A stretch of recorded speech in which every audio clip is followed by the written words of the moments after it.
भारतीय दिवस 2016 की तैयारियों पर विदेश मंत्री सुषमा स्वराज प्रेस वार्ता को संबोधित कर रही हैं। आपको सीधे लिए चलते हैं। हम इस सम्मेलन के इस पैमाने का सम्मेलन अब प्रति 2 वर्ष में किया करेंगे, हर वर्ष नहीं। और जो बीच का वर्ष है उसमें हम बहुत परिणाम मूलक आउटकम ड्रिवन सम्मेलन किया करेंगे, जिसकी भागीदारी रजिस्ट्रेशन के आधार पर नहीं होगी, इनविटेशन आमंत्रण पत्र के आधार पर होगी। हम उन सभी देशों से जहां डायस्पोरा बहुत ज़्यादा है, प्रवासी भारतीय बहुत ज़्यादा रहते हैं, वहां से लगभग 100-150 विशेषज्ञ बुलाएंगे और कुछ मुद्दे तय करेंगे। जैसे इस बार हमने सोचा है कि कुछ मुद्दे तो होंगे जो हमारे फ्लैगशिप प्रोग्राम्स हैं उसके इर्द गिर्द, make in India, skill India, clean India, digital India, clean Ganga, ऐसे कुछ प्रोजेक्ट्स चुनेंगे। और कुछ मुद्दे होंगे विशिष्ट देशों से संबंधित, जैसे खाड़ी के देशों के श्रमिकों की समस्या, पीआईओ कंट्रीज के भारतीय मूल लोगों की समस्या। और उन एक एक विषय पर ये एक्सपर्ट ग्रुप्स बैठेंगे, जिनमें 7-8 एक्सपर्ट बाहर के होंगे, 2-3 यहाँ के होंगे, यानी 10 से 15 के बीच का एक समूह होगा और उनके समानांतर सत्र चलेंगे। 2-2.5 घंटा, जिसे अंग्रेजी में ब्रेनस्टॉर्मिंग कहते हैं, बहुत गहन विचार विमर्श उन समस्याओं और उन विषयों पर होगा। तारीख वही रहेगी, पहले हम 7 से 9 करते थे, अब हम 8 से 10 करेंगे। 8 को वो लोग आएंगे। 8 को कोई बड़ा कार्यक्रम नहीं है, केवल ओरिएंटेशन है। लेकिन पहले भी जैसे 9 को उद्घाटन प्रधानमंत्री करते हैं, 10 को राष्ट्रपति समापन करते हैं, हमारे 5 प्लीनरी होंगे। एक प्लीनरी होगा उद्घाटन सत्र का, एक होगा समापन सत्र का। कोशिश हमारी यही होगी कि परंपरा के अनुसार उद्घाटन भी प्रधानमंत्री करें और राष्ट्रपति जी समापन करें। लेकिन बाकी जो 3 प्लीनरी होंगे, एक प्लीनरी होगा जिसमें ये जो फ्लैगशिप प्रोग्राम्स हैं इनके संबंधित मंत्री उन सबको एक साथ संबोधित करें। एक और प्लीनरी होगा जिसमें मुख्यमंत्री जो प्रदेशों से बुलाए जाते हैं वो उनको सबको एक साथ संबोधित करें। और एक प्लीनरी हमारा रिपोर्टिंग सत्र का होगा। हम केवल चर्चा करके उठ जाना नहीं चाहते। मैंने कहा था बहुत परिणाम मूलक सम्मेलन हम करना चाहते हैं, आउटकम ड्रिवन। ये जो गहन विचार विमर्श होगा, इसमें से जो अनुशंसाएं निकलेंगी उसकी बाकायदा रिपोर्ट बनेगी और उन अनुशंसाओं को उस रिपोर्टिंग सत्र में पेश किया जाएगा और वो अनुशंसाएं फिर भारत सरकार को दे दी जाएंगी। और ये जो 1 वर्ष का समय होगा, यानी 2016 को जो सम्मेलन होगा और 2017 तक, उसमें भारत सरकार उन अनुशंसाओं पर काम करेगी ताकि 2017 के सम्मेलन में हम इन चीज़ों की घोषणा कर सकें कि ये कार्यक्रम हमने आपकी इन अनुशंसाओं के आधार पर बनाए हैं। ये समस्याएं सामने आई थी, इसका ये समाधान सुझाया गया था, इन समाधानों की तरफ हम बढ़े हैं। तो उस दिन ये पता चलेगा कि ये बदलाव कितना महत्वपूर्ण साबित हुआ कि जिन विशेषज्ञों के साथ हम बैठेंगे और वो एक एक विषय पर विचार विमर्श करके हमको अनुशंसाएं देंगे, सिफारिशें करेंगे, उन सिफारिशों पर हम अमली जामा पहना करके 2017 में उसकी रिपोर्ट करेंगे। फिर 2017 का सम्मेलन उसी तरह से बड़ा सम्मेलन होगा। और हमने तय किया है, क्योंकि हमारे यहाँ प्रवासी भारतीय केंद्र जो बनने वाला था चाणक्यपुरी में, वो बनकर तैयार हो गया है। हम इस 9 जनवरी को उसका लोकार्पण भी करेंगे और ये प्रवासी भारतीय केंद्र में ही ये कार्यक्रम करेंगे।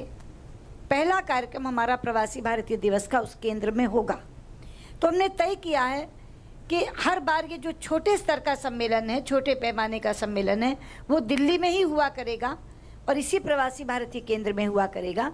लेकिन जो बड़ा सम्मेलन है वो हम दिल्ली के बाहर अपने किसी सहयोगी राज्य के साथ करेंगे। सहयोगी राज्य स्वयं प्रस्ताव देते हैं। पिछली बार हमें 3 राज्यों के प्रस्ताव आए हुए हैं। कर्नाटक से आया है, हरियाणा से आया है, उत्तर प्रदेश से आया है।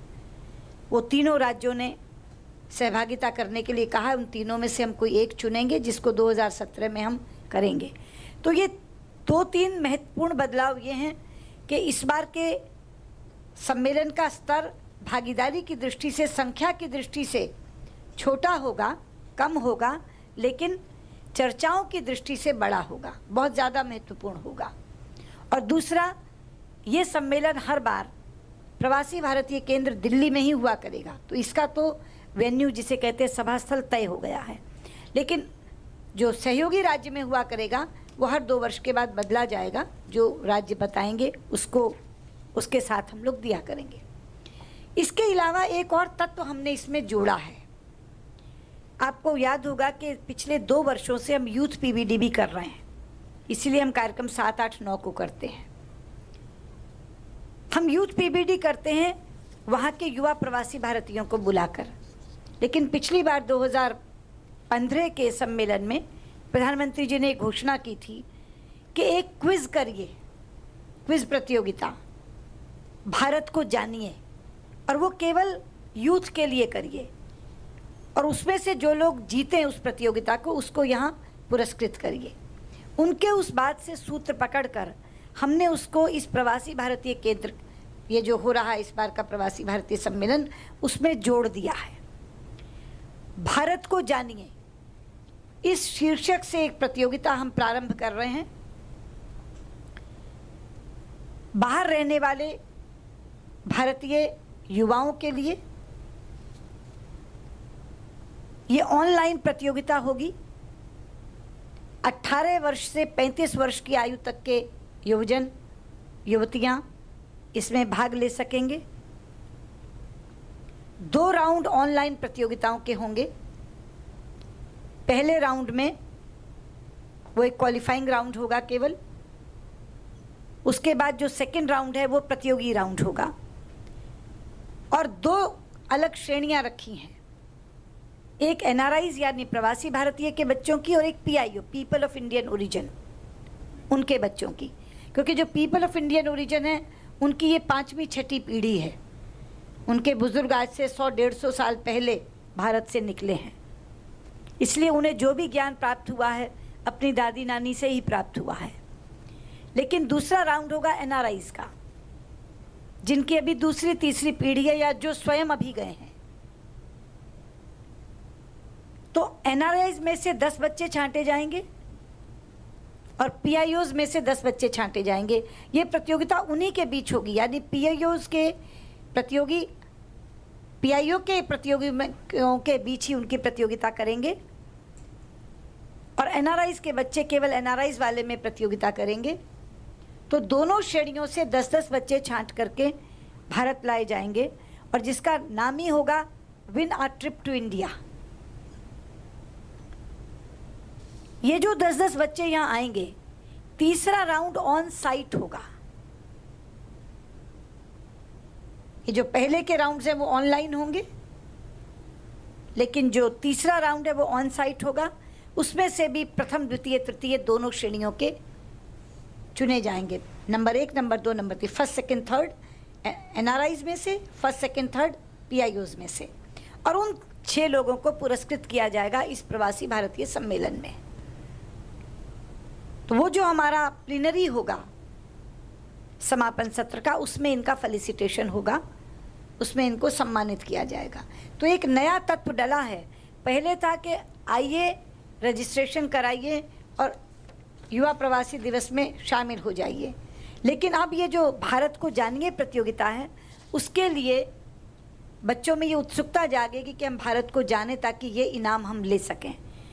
और ये जो 20 बच्चे यहाँ आएंगे, 10 और 10 जिनमें से 3-3 चुने जाएंगे, उन तमाम 20 बच्चों को हम लोग भारत की यात्रा कराएंगे।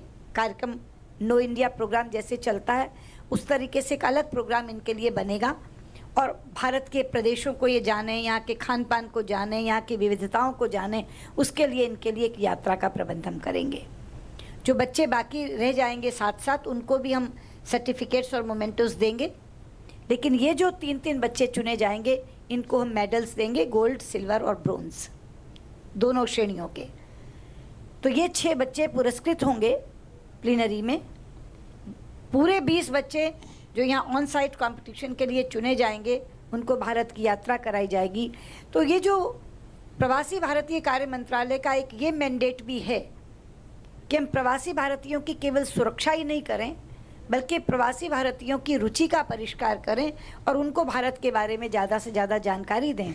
तो हमारा प्रवासी भारतीय दिवस इस कर्तव्य की भी पूर्ति करेगा इसमें से, क्योंकि भावी पीढ़ी जितना जानेगी, पुराने वाले तो जानते थे, जो निकल कर गए वो भी जानते थे, लेकिन एनआरआईज की भी अब दूसरी तीसरी पीढ़ी उतना नहीं जानती भारत के बारे में, तो वो जाने और उसमें हम भारत का आर्ट, कल्चर, हेरिटेज और मॉडर्न इंडिया, जो हमारे आज के लोग हैं, बाहर नाम कमा रहे हैं, हिंदुस्तान में नाम कमा रहे हैं, तो आधुनिक और पुरातन भारत का एक संगम हम उन लोगों के लिए सामने उनके प्रस्तुत करेंगे, उनको भारत की यात्रा भी कराएंगे। तो ये कुछ महत्वपूर्ण बदलाव थे इस बार के प्रवासी भारतीय दिवस के लिए, जो मुझे लगा मैं आपके सामने रख दूं।